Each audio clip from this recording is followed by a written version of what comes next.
Hi guys, good morning. So, andito tayo ngayon sa Manaplan, Negros Occidental. So, dito sa likuran ko is ang isa sa mga mansion sa mga Gaston dito sa Hacienda Rosalia. So, ngayong araw na to, itutour ko kayo.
Hi guys, dito tayo ngayon sa simbahan o kaya chapel ng Hacienda ng mga Gaston. So ipakikita ko sa inyo kung ano napakaganda at saka napaka-antik ng mga gamit dito.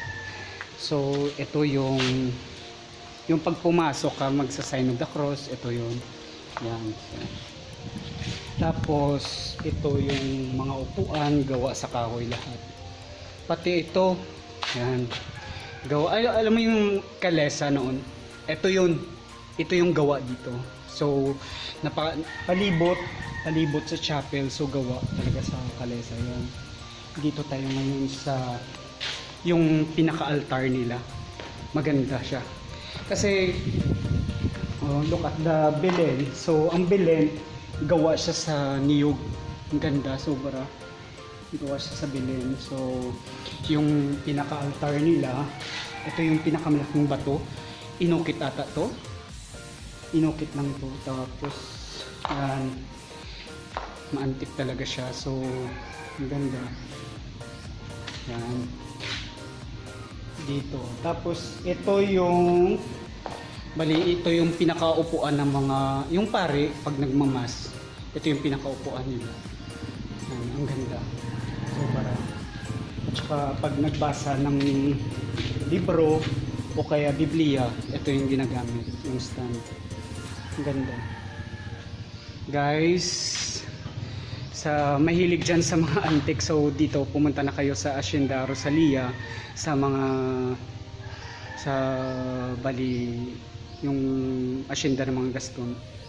Napakaganda sobra. Bye. Thank you for watching.